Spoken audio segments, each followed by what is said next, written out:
কি জিনিস আর কোনোদিন দেখা লাগবে না। নবী রাসূলগণ সবচেয়ে বেশি বিশ্বাস করতেন, ঈমান মজবুত ছিল, এর জন্য তারা সব সময় আখিরাতের ফিকির করতেন। ঈসা আলাইহিস সালাতু ওয়াস সালাম সব কিছু ত্যাগ করছেন। সবচেয়ে নবীদের মধ্যে বেশি ত্যাগী নবী ছিলেন ঈসা আলাইহিস সালাতু ওয়াস সালাম। ঈসা আলাইহিস সালাতু ওয়াস এত ত্যাগী ছিলেন, তার ঘর ছিল না, বাড়ি ছিল না, জায়গা জমি কিচ্ছুই ছিল না। একদিন ঈসা আলাইহিস সালাতু ওয়াস সালাম একটা ইট মাথার নিচে দিয়া ঘুমায়। শয়তান বলছে ঈসা তো দুনিয়াদার হয়ে গেছে। অমনি ঈসা আলাইহিস সালাতু ওয়াস সালাম ইটটাকে ফিক্কা মারে, নাও তোমার দুনিয়া, আমি ইটও ব্যবহার করব না। বাবারে, আহ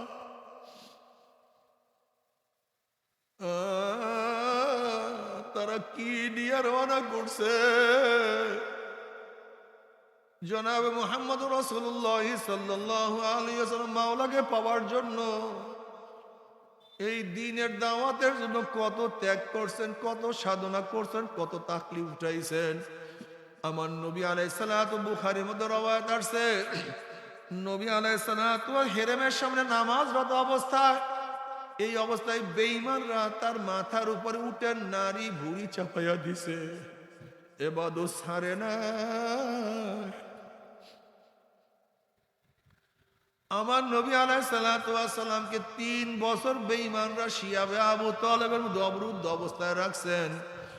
খানা দেয় নাই, পানি দেয় নাই, কেউ কথাও বলে নাই। আমার নবী আলাইহিস সালাতু ওয়াস সালাম গাছের পাতা খাইছেন, ছাগলের বড়ির ন্যায় পায়খানা করছেন, কিন্তু ইবাদত ছাড়ে না। ও যুবক বাবারা, ও মুরব্বী বাবারা, পর্দায় মা বোনেরা, যদি আমার নবী এত সাধনা করতে পারে, আল্লাহর পরই যার মর্যাদা, যে প্রথম জান্নাতে যাবে, শাফাতে কুবরার মালিক যিনি হবেন, যেই কিয়ামতের ময়দানে সমস্ত নবীরা বলবে নাফসি নাফসি নাফসি বলে চিল্লাইবেন। বুখারীর মধ্যে রওয়ায়াত আছে, সমস্ত উম্মতরা বলবে চলো আদম আলাইহিস সালাতু ওয়াস সালামের কাছে যাই, তিনি আমাদের জাতির বাবা, আমাদের বাবা তার কাছে যায়, সেজন্য মাওলার কাছে সুপারিশ করে। সমস্ত উম্মত আদম আলাইহিস সালাতু ওয়াস সালাম যাবে, বলবে বাবা আদম, আপনি আমাদের সবাই পিতা, আপনি আল্লাহর কাছে সুপারিশ করেন, আল্লাহ তুমি হিসাব নিকাশ শুরু করিয়া দেয়। আদম বলবে আজকে আল্লাহর কাছে যাওয়ার ক্ষমতা আমার নাই, আমি আল্লাহর কাছে সুপারিশ করতে পারবো না। তোমরা যাও নবী নূহ আলাইহিস সালাতু ওয়াস সালামের কাছে, যিনি আউয়ালুর রাসূল, প্রথম রাসূল, তার কাছে যাবে, বলবে আপনি আউয়ালুর রাসূল, প্রথম রাসূল, আপনি আল্লাহর কাছে সুপারিশ করেন, আল্লাহ যেন হিসাব নিকাশ সুপারিশ শুরু করে। নবী নূহ আলাইহিস সালাতু ওয়াস সালাম বলবেন না, আমি আল্লাহর কাছে সুপারিশ করার ক্ষমতা রাখি না। তোমরা যাও নবী ইব্রাহিমের কাছে, সে জাতির পিতা, সবাই নবী ইব্রাহিম আলাইহিস সালাতু ওয়াস সালাম যাবে, আপনি খলিলুল্লাহ, আপনি আল্লাহর বান্দা, আপনি আল্লাহর কাছে সুপারিশ করেন। নবী ইব্রাহিম বলবে আল্লাহর কাছে সুপারিশ করার ক্ষমতা আমি রাখি না। তোমরা যাও কালিমুল্লাহ, যার সাথে আল্লাহ পাক কথা বলছেন, নবী মূসার কাছে, সবাই নবী মূসা আলাইহিস সালাতু ওয়াস সালাম কাছে যাবে, বলবে আপনি আল্লাহর সাথে কথা বলছেন, আপনি আল্লাহর কাছে সুপারিশ করেন, আল্লাহ যেন বিচার শুরু করে। নবী মূসা আলাইহিস সালাতু বলবেন না, আমি আল্লাহর কাছে সুপারিশ রাখার ক্ষমতা রাখি না, বরং তোমরা যাও রুহুল্লাহ, যে আল্লাহর রুহু ঈসার কাছে, সবাই নবী ঈসা আলাইহিস সালাতু ওয়াস সালামের কাছে যাবে, আপনি রুহুল্লাহ, আপনি আল্লাহর কাছে সুপারিশ করেন। বলে আজকে আমি আল্লাহর কাছে সুপারিশ করার ক্ষমতা রাখি না, আমার কাছে কেন আসছো? সবাই যাও আখিরি নবী, যার গুফিরা লাহু মা তাকাদ্দামা মিন জানবিহি ওয়া মা তাআখার, যার আগিলা পিছিলা সব মাওলায় মাফ করিয়ে দিছে, শেষ নবী আখিরি নবীর কাছে যাও। আজকে সে ব্যতীত আল্লাহর কাছে কেউ সুপারিশ করার ক্ষমতা রাখে না। সমস্ত উম্মতের নবী আলাইহিস সালাতু ওয়াস সালাম যাবে, এবার নবী আলাইহিস সালাতু ওয়াস সালাম, হ্যাঁ ঠিকই আসছো, আজকে দিনে আল্লাহর সামনে সুপারিশ করার ক্ষমতা আর কাউ নাই, একমাত্র আমাকে মাওলা পাক রব্বুল আলামিন এই অধিকার দিবেন, আজকে মাওলার সামনে সুপারিশ করার ক্ষমতা আল্লাহ আমাকে দিবেন। নবী আলাইহিস সালাতু ওয়াস সালাম দাঁড়াবেন, আল্লাহর কাছে গিয়া সিজদা করিয়া যাবেন। নবী আলাইহিস সালাতু ওয়াস সালাম ফরমান, আমার মাওলা তখন আমাকে দোয়া শিক্ষা দিবে, যেই দোয়া আমি এখন জানি না তখনই শিক্ষা দেওয়া হবে। ওই দোয়া শিক্ষার পরে আমার মাওলা বলবেন, ইশফা তুশাব্বা সাল তুতা ইরফা রাসাক। বুখারীর মধ্যে রওয়ায়াত আছে, আল্লাহ পাক বলে, আমার হাবিব মাথা উঠান, আপনি মাথা উঠান, সাল তুতা ইশফা তুশাব্বা, আপনি যা চাইবেন আমি আপনাকে তাই দিয়া দেব, আপনি সুপারিশ করবেন আমি আপনার সুপারিশ কবুল করব। যেই নবী আলাইহিস সালাতু ওয়াস সালাম সুপারিশ মাওলায় কবুল করবে, সেই আমার নবী যদি এত ইবাদত করতে পারে, আমার নবী আলাইহিস সালাতু ওয়াস সালাম যদি তায়েফের ময়দানে এত রক্ত ঝরাইতে পারে, এত কষ্ট করতে পারে, সেই নবী আলাইহিস সালাতু ওয়াস সালাম যদি দান শহীদ করতে পারে, সেই নবী আলাইহিস সালাতু ওয়াস সালাম যদি পেটের মধ্যে পাথর বাঁধতে পারে, তাহলে তুমি আমি কি করছি, তুমি আমি কি করলাম, কি ত্যাগ করলাম। ও যুবক, ও মুরব্বী, ও আমার মা বোনেরা, কিছু না, दुनिया की सुना, दुनिया का नुमाइश पर नजर है, दुनिया का दोस्ती मिसले कागज फूल है, ज़ाहिरी में खुशनमा है, हकीकत में कुछ नहीं। আজকে বন্ধুর সাথে খেলাফ হইলে বন্ধু ত্যাগ করিয়া ফেলায়, আজকে স্বামী স্ত্রীর সাথে বেশি খারাপ ব্যবহার করলে স্ত্রী চলিয়া যায়, আবার স্ত্রী স্বামীর সাথে খারাপ ব্যবহার করলে স্বামী স্ত্রীকে তালাক দিয়া দেয়, মালিকের সাথে বারবার অন্যায় করলে মালিক লাথি মারিয়া তাড়াইয়া দেয়, বাবার সামনে বাবার সাথে বেশি বেশি অন্যায় করলে বাবা তেজ্য পুত্র করিয়া দেয়। অথচ আমার মালিকের সাথে এত অন্যায় করলাম, আমার মালিকের সাথে এত নাফরমানি করলাম, কিন্তু আমার মালিক তোমাকে হাকাইয়াও দেয় নাই, তারাইয়াও দেয় নাই। আমার মালিক ডাক দিয়ে বলে, কুল ইয়া ইবাদিয়াল্লাযীনা আসরাফু আলা আনফুসিহিম লা তাকনাতু মির রাহমাতিল্লাহ ইন্নাল্লাহা ইয়াগফিরুয যুনুবা জামিয়া। আয় বান্দা, আয় বান্দা, ও বান্দা, নামাজ কাজা করছো, রোজা সারিয়া দেছো, ভূত পূজা করছো, শিরক করছো, বেদাত করছো, হারাম কবিরা গুনাহ করছো, মদ পান করছো, গুনার মধ্যে ডুবান্ত অবস্থা আছো। ও বান্দা আমার, বান্দি তওবা কর, তওবা করতে দেরি, আমি মাওলায় তোদের গুনাহ মাফ করতে দেরি করব না। আমার বাবারা, ও আমার মা বোনেরা, তওবা করো। তওবা না করিয়া কেউ মাওলার কবরে যাইও না, না কেউ যাইও না। যদি ঘরের মালিকের সাথে পরিচয় থাকে, যত রাত্রি ঘরে ঢুকো কোনো টেনশন নাই, কোনো চিন্তা নাই। শ্বশুর বাড়িতে রাত্র ৩টার সময় নক করছো, যখনই শ্বশুর বলে কে, তুমি ডাক দিছো, মা বা আমি আপনার জামাই, অমনি শ্বশুর বলে জলদি দরজা খোল, এত রাত্রে জামাই কেন আসছে, কোন বিপদে পড়ছে, বিছানার ব্যবস্থা কর, খানার ব্যবস্থা কর। ঘরের মালিকের সাথে পরিচয়, যত রাত্রি ঘরে ঢুকো কোনো টেনশন নাই, যেহেতু মালিকের সাথে পরিচয় আছে। কিন্তু ঘরের মালিকের সাথে পরিচয় না থাকে, রাত্রে গিয়া যখনই নক করবা, এ চোর আসছে, ডাকাত আসছে, ওকে ধর, ওকে মার, ওকে বান। যেহেতু মালিকের সাথে পরিচয় নাই, অপমান অপমান হতে হবে, অপদস্থ হতে হবে। ঠিক কবরের মালিকের সাথে পরিচয় করে যদি কবরে যাও, মালিক বলবে আমার বন্ধু আসছে।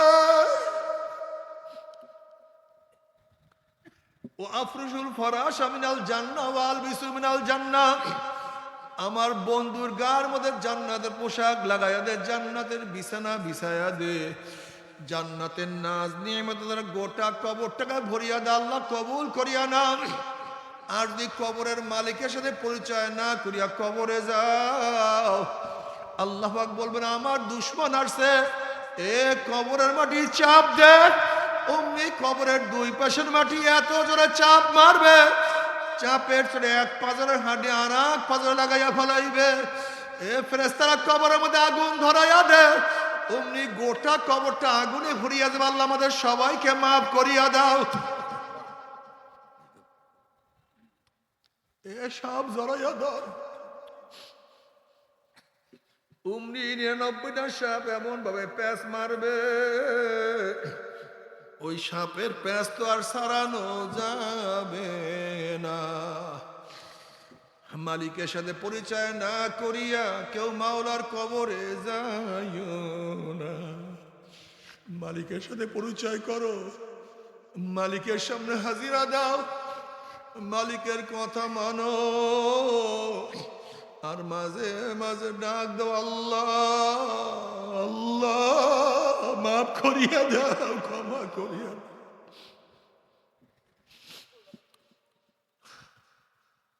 মাফ করিয়া দাও, ক্ষমা করিয়া দাও। যদি মালিকের সাথে পরিচয় না করিয়া কিয়ামতের ময়দানে উঠো, ধাক্কা দিয়া সূর্যের গরমে নিচে ফালাইয়া দিবে।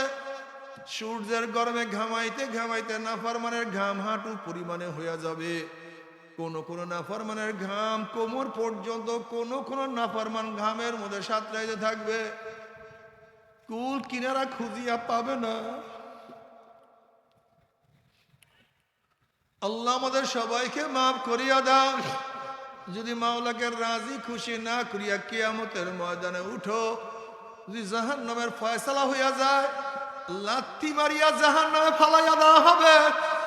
জাহান্নামের নাফরমান পড়ার পরে 70 বছর পর্যন্ত জাহান্নামে নিচে যাইতেই থাকবে। ডাইনে আগুন, বামে আগুন, উপরে আগুন, নিচে আগুন।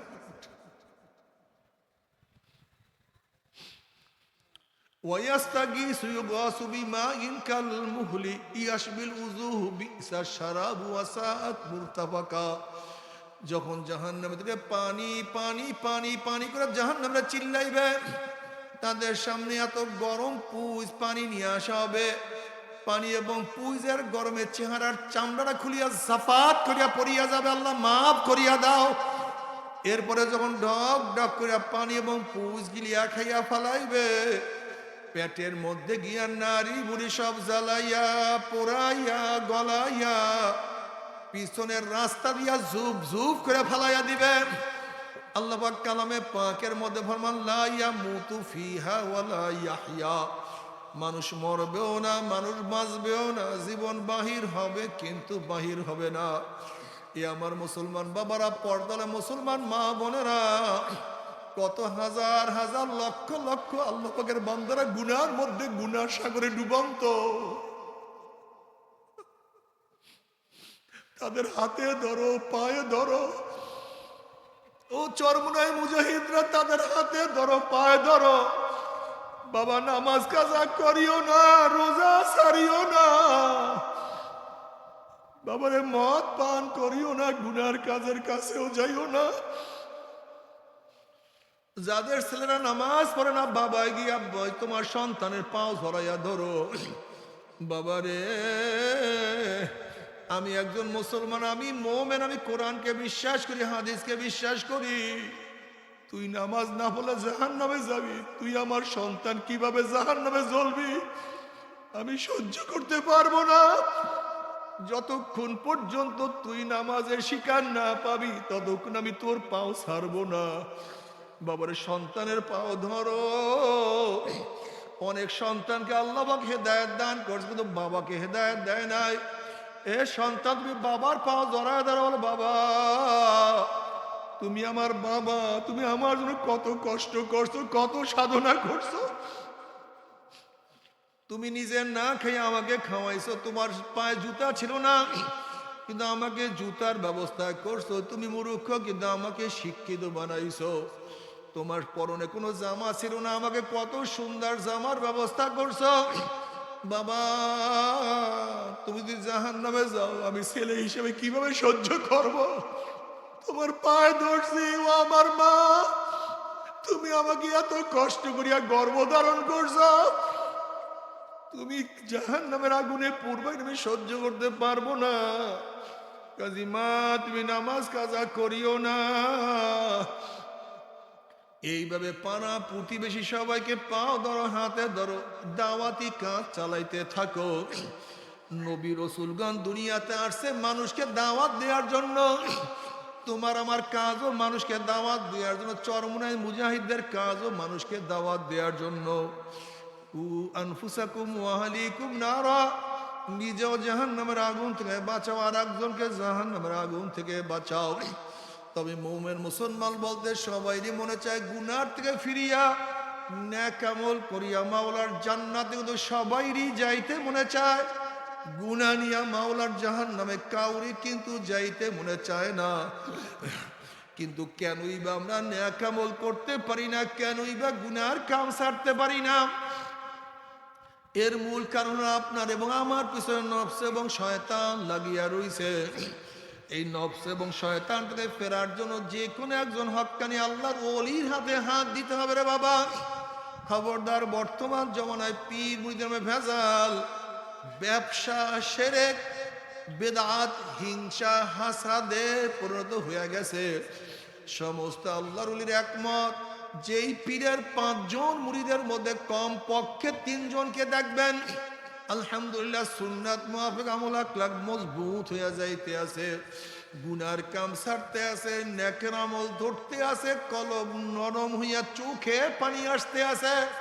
বৃক্ষতর নাম কি, ফলে পরিচয়। আমি চরমুনায় বুঝি না, চরমুনার দাওয়াত, প্রশংসা, প্রচার প্রসার করার জন্য আসি রে বাবা। চরমুনায় যাওয়ার তোমার কোনো দরকার নাই, কোনো দরকার নাই, কোনো দরকার নাই। তুমি যার কাছে গিয়া পারো গুনার কাম ছাড়ো, নেকের আমল ধরো, কলব নরম করিয়া চোখে পানি নিয়া মাওলার কবরে যাইও। যেরকম দুনিয়ার ঘরে আগুন লাগলে পানি ছাড়া নিবানো যায় না, ঠিক তদ্রুপ তোমার এবং আমার গুনার দ্বারা যে জাহান্নামের আগুন জ্বলিয়া রইছে, চোখের পানিও ছাড়া কিন্তু জাহান্নামের আগুন নিবানো সম্ভব না। কাজে আমার জন্য দোয়া চাই, আমিও দোয়া করি, সবাই সবার জন্য প্রাণ খুলিয়া দোয়া করো, যেন কিয়ামতের ময়দানে গলাগুলি বাঁধিয়া মাওলা একসাথে জান্নাতে যাওয়ার তৌফিক দিয়া দেয়। আল্লাহুম্মা আমিন, আল্লাহুম্মা আমিন। ও আমার পর্দালে মা বোনেরা, 2 হাত তুলিয়া মাওলার দরবারে কান্দো আর মাওলার কাছে মাপ চাও। কান্না না আসলে মনের বুঝরে মন, একদিন এই ঘরের দরজা দিয়ে নতুন বউ হইয়া উঠছিলেন মন।